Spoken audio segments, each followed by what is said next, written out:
The sea was black, restless, and full of whispers.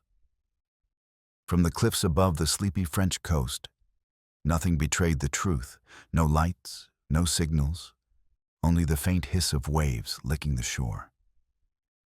But far beyond the horizon, the darkness was alive. A floating city of steel crept silently toward the beaches of Normandy, its engines thrumming like a heartbeat in the chest of history. Hundreds of thousands of men, packed into landing craft and troop ships, braced themselves for dawn. For the greatest invasion the world had ever seen was about to begin, and the enemy was still asleep. In the hours before June 6, 1944, the German Atlantic Wall was supposed to be an unbreakable fortress. Pillboxes carved into rock, minefields stretching for miles, artillery perfectly placed to smash anything daring to approach. Yet, at that very moment, the fortress had a fatal flaw. Its guardians were convinced the real danger lay elsewhere. In Calais, 200 kilometers to the northeast, every piece of German intelligence screamed, "This is the place." Their spies had been fed carefully crafted lies, their radios filled with fake orders, their aerial reconnaissance pointed toward phantom armies. And so, on this night, the night that would decide the fate of Europe, many German officers were absent from their posts. Field Marshal Erwin Rommel, commander of Army Group B and the man responsible for defending the coast, was in Germany celebrating his wife's birthday. Others were deep asleep in villas requisitioned from local French families. Some, having studied the weather reports, believed the Allies couldn't possibly land in such conditions. Storm clouds had swept over the Channel on June 5th, with winds strong enough to delay the invasion by 24 hours. German meteorologists, certain the bad weather would last, gave the all-clear for rest. But Allied forecasters saw something their German counterparts didn't. A brief, miraculous break in the storm, a 36-hour window of calmer seas. It was enough for General Dwight D. Eisenhower to give the order. "Okay, let's go." Hours before first light, Allied bombers droned overhead, striking bridges, roads, and railways far inland. Paratroopers of the 82nd and 101st Airborne Divisions were already on the ground, scattered across the Norman countryside, fighting desperate skirmishes to secure key junctions and sow confusion. The deception was working. German communication lines were fractured, and rumors spread wildly. Some claimed this was only a diversion, others insisted the real invasion hadn't even begun. Meanwhile, the coastal defenses that should have been bristling with alert gunners were eerily quiet. At strong points like Pointe du Hoc, only skeleton crews manned the guns, ammunition deliveries had been delayed. Even the feared panzer divisions, Rommel's armored fist, were held far from the beaches under Hitler's personal orders. Without his explicit permission, they would not move, a decision that would prove disastrous. By 4:30 a.m., the horizon was no longer empty. The first gray outlines of the invasion fleet emerged from the mist, row upon row of ships stretching farther than the eye could see. Naval guns swung into position, their barrels hungry. Somewhere in the distance, a church bell rang, an accidental witness to the moment history turned. On shore, a few sentries finally spotted shapes in the water. Reports crackled through field phones, but chain of command stalled. Some officers refused to believe it, clinging to the idea that this was a feint meant to draw forces away from Calais. Others, still half asleep, ordered their men to wait for confirmation. The confirmation, however, came in the form of thunder. At 5:30 a.m., the Allied battleships opened fire. The night exploded into daylight as shells the size of small cars screamed overhead and smashed into bunkers, artillery nests, and troop billets. Concrete shattered, sand erupted, and the very air seemed to catch fire. Men stumbled from their bunks into chaos, blinded by smoke, ears ringing, desperately trying to man their positions. The first landing craft dropped their ramps, and soldiers splashed into the freezing surf, bullets snapping around them. Still, in many sectors, the defenders were not yet at full strength. Vital minutes had been lost, minutes bought by complacency, deception, and the quiet arrogance of believing the enemy could not possibly come today. Those minutes would cost Germany more than any bullet. Before we dive deeper, I want to hear from you. Do you think the German High Command could have stopped D-Day if they'd been fully prepared? Drop your thoughts in the comments, hit that like button, and subscribe so you don't miss the rest of this incredible story. Now, let's rewind to the months before that fateful morning. The Allied plan for the Normandy landings was more than just a massive military operation. It was a masterpiece of deception. Known as Operation Fortitude, it was designed to convince the Germans that the invasion would strike not in Normandy, but across the narrowest point of the English Channel, Pas de Calais. This wasn't just a single ruse. It was a symphony of lies, each part carefully orchestrated to reinforce the others. In southeastern England, the Allies created the illusion of an entire army group. The fictitious 1st U.S. Army Group, FUSAG, commanded on paper by the flamboyant and famously aggressive General George S. Patton. To the Germans, Patton was the most dangerous Allied general, the man they expected to lead any decisive blow. The army he commanded was nothing but smoke and mirrors. Inflatable tanks sat in fields, their rubber hulls swaying slightly in the wind. Wooden aircraft, painted to look real from above, were parked on fake airstrips. Troop tents were pitched in neat rows, but at night they stood empty. Radio operators filled the airwaves with chatter about non-existent supply convoys, training schedules, and movement orders. Even the pattern of vehicle tracks on the ground was designed to suggest massive troop concentrations where none existed.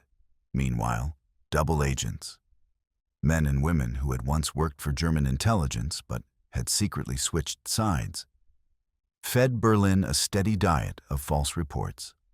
Some claimed to have inside knowledge from high-ranking British officers. Others overheard strategic plans in pubs or at train stations. Every fabricated detail pointed to Calais as the target, and the Germans swallowed it whole. The deception went further. Allied bombing raids deliberately targeted railways, bridges, and supply depots in northern France more heavily than in Normandy. Reconnaissance flights over Calais were increased, as if preparing for pre-invasion mapping. The German 15th Army, responsible for defending that sector, received orders to be on constant alert. In contrast, the defenses in Normandy, under the command of the 7th Army, received less attention and fewer reinforcements.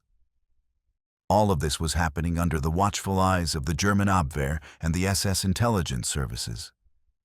Yet none of their analysts questioned the pattern. Hitler himself was convinced that Calais was the key. The narrow crossing made sense strategically. It was closer to England, easier to supply, and, in theory, more difficult to defend if the Allies could get ashore. Normandy, with its broad beaches and tricky tides, seemed far less inviting. This ironclad belief created a dangerous complacency. Even when aerial reconnaissance revealed some signs of increased activity near the Norman coast, more landing craft in southern English ports, unusual troop movements, reports were dismissed or filed away without urgency. The idea that the Allies might land somewhere other than Calais simply didn't fit the narrative the German command had built for itself. By early June 1944, the deception had worked so well that the Germans had concentrated their most powerful coastal artillery and reserve divisions far from where they would be needed. In Calais, bunkers were manned to the teeth, while in Normandy, several key positions were undermanned and poorly supplied.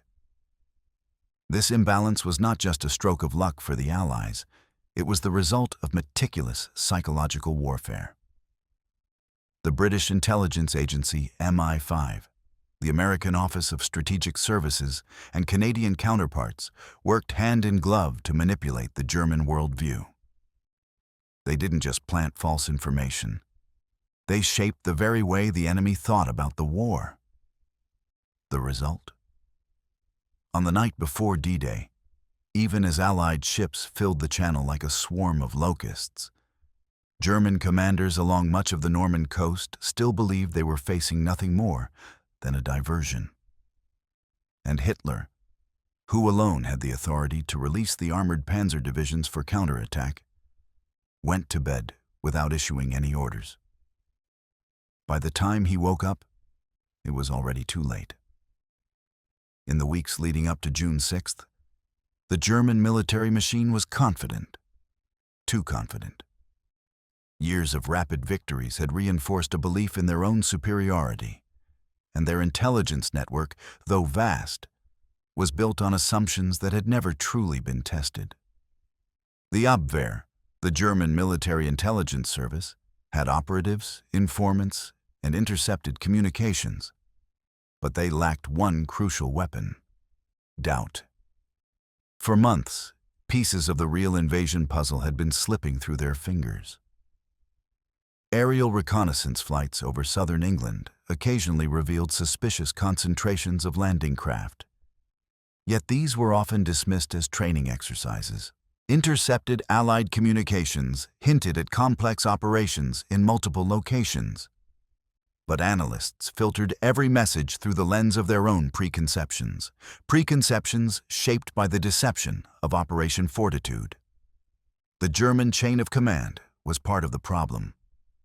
Intelligence officers working in Normandy often found themselves ignored or overruled by higher headquarters in Paris or Berlin.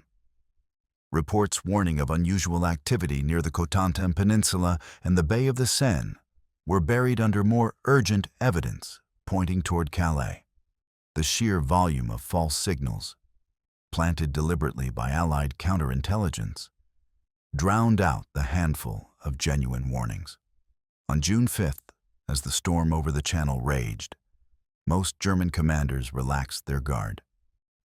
The Luftwaffe's weather service predicted that the rough seas would last for days, making an invasion impossible.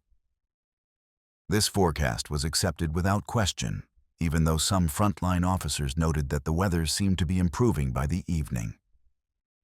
In war, the absence of a contingency plan can be fatal, and in this case, it was. One telling example comes from the headquarters of the German 7th Army, responsible for defending much of the Normandy coast.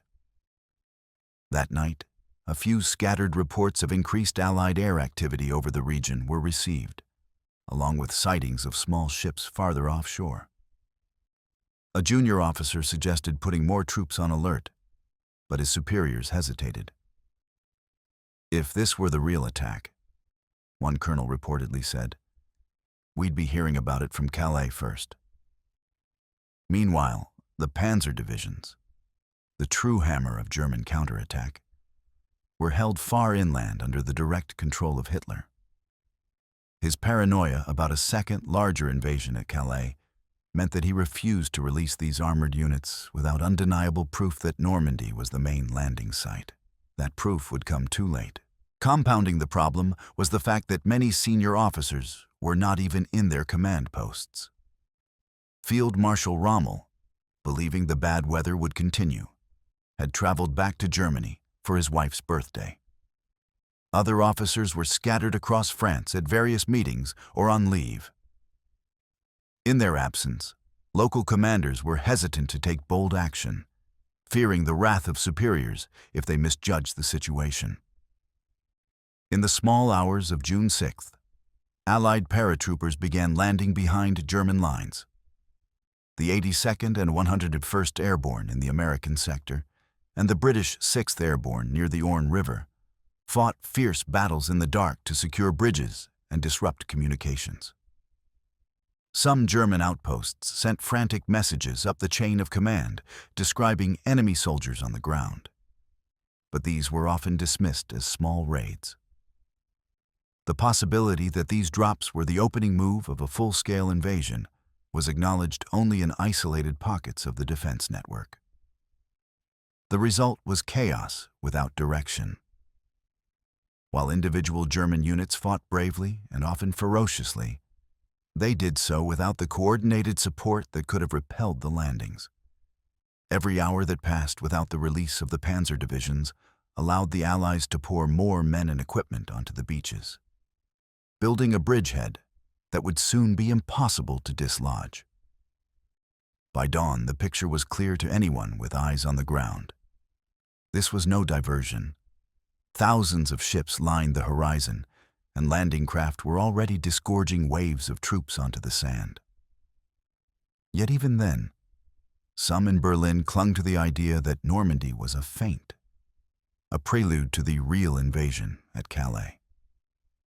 That stubborn belief, born of deception, arrogance, and the deliberate blinding of their own intelligence, would seal the fate of German forces in France. The clock was ticking, and Germany had already lost the most precious commodity in war: time. Dawn broke over the Normandy coast with a gray, muted light, the kind that blurs the line between sea and sky. To the German soldiers still manning their positions, it might have looked like just another morning, until the horizon shifted. What had been empty water minutes before was now alive with shapes.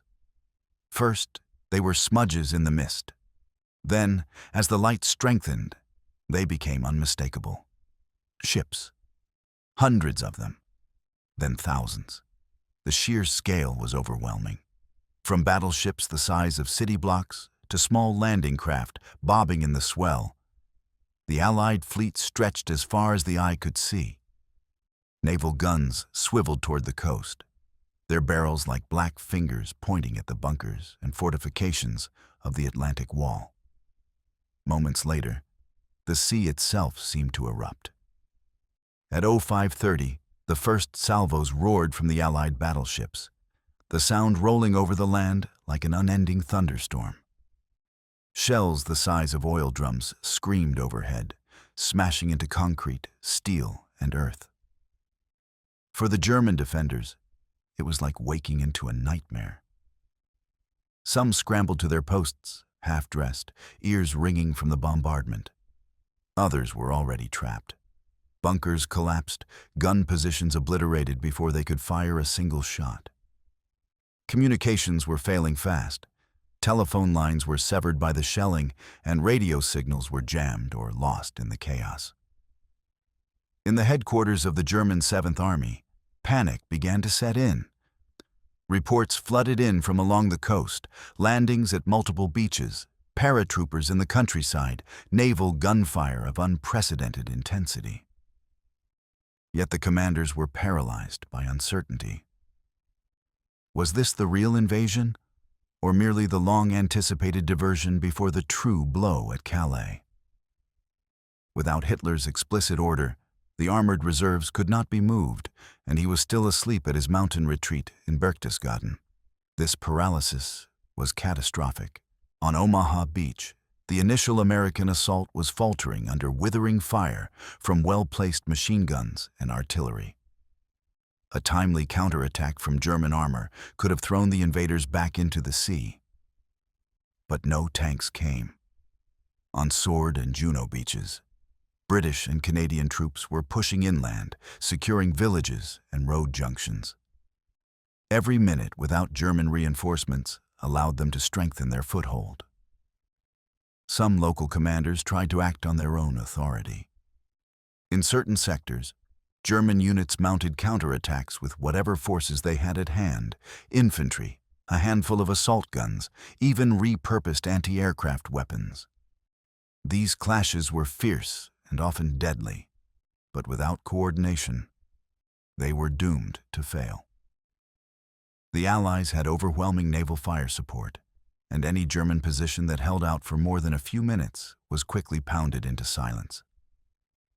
By mid-morning, The situation was spiraling out of control. Allied engineers were clearing beach obstacles under fire, creating lanes for tanks and supply vehicles to come ashore. Artillery spotters called in devastatingly accurate fire from the ships offshore, smashing any German concentration before it could gather momentum. Air superiority compounded the disaster. Wave after wave of Allied fighter bombers strafed and bombed targets across the battlefield, unchallenged by the Luftwaffe, which was virtually absent. In Berlin, when Hitler was finally awakened and briefed, he refused to believe Normandy was the main invasion site. Convinced the Allies were still holding their main force for an assault on Calais, he ordered the panzer divisions to remain in place.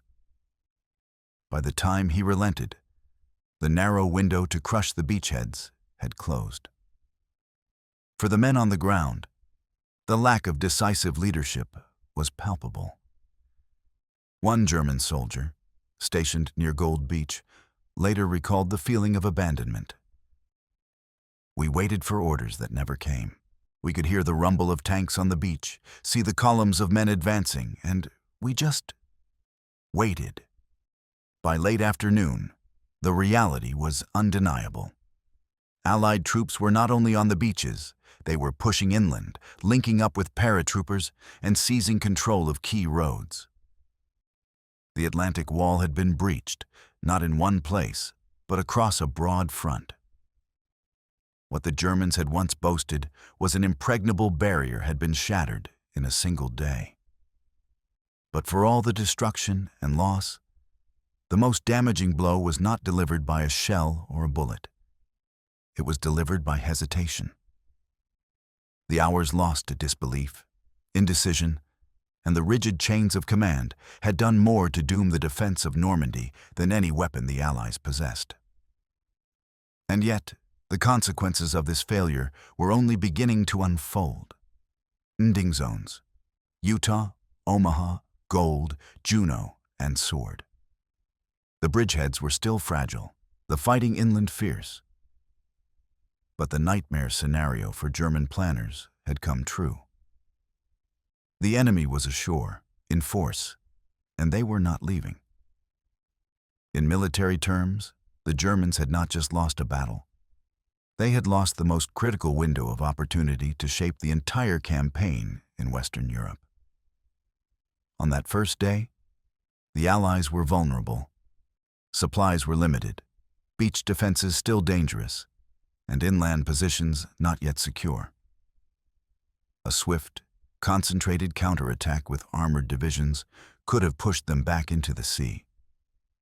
But the hesitation of the High Command, bound by rigid orders and paralyzed by uncertainty, meant that moment slipped away forever. The panzer divisions, Germany's most formidable striking power, finally began to move toward Normandy only after noon on June 6th. Hours too late. By the time they reached the vicinity of the front, Allied forces had already begun landing heavy equipment: tanks, artillery, and the massive logistical apparatus that would feed and arm the expanding invasion force. Naval gunfire and air power continued to cripple any German attempt at coordinated movement. Columns of armor were ambushed on the roads, bridges were destroyed before they could be crossed, and any assembly area large enough to stage a counterattack became a target for Allied bombers. The failure to respond swiftly on D-Day was not just a battlefield miscalculation.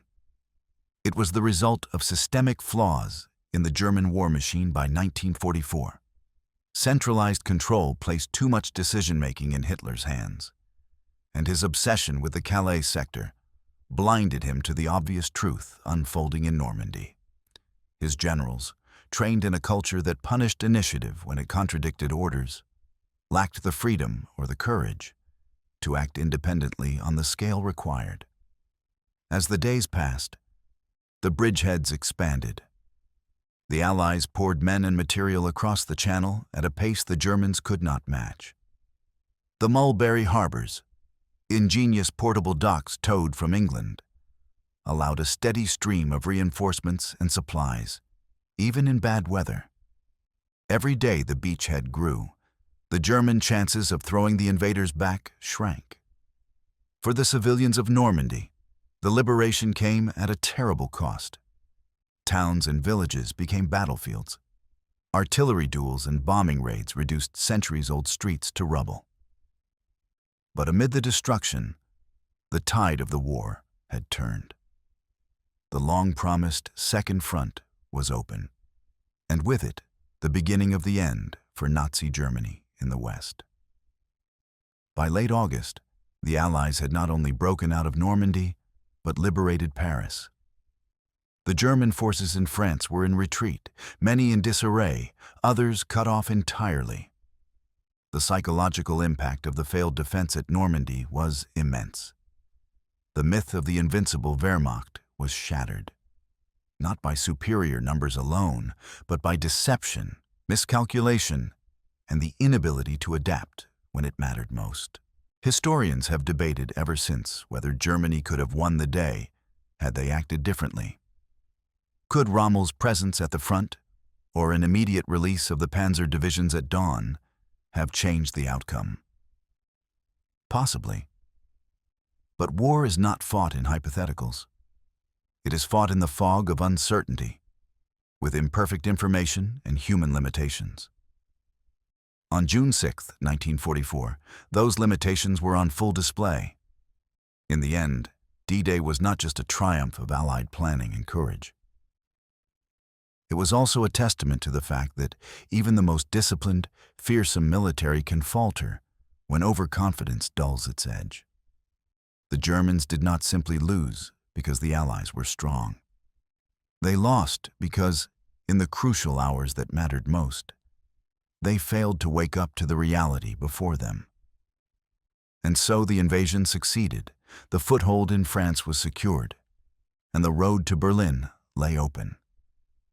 The greatest amphibious operation in history had been met not with decisive steel, but with the sound of missed alarms and orders that came too late. History would remember June 6th as the day the tide turned in the West, while the German High Command would forever be haunted by the knowledge that they had slept through the beginning of the end.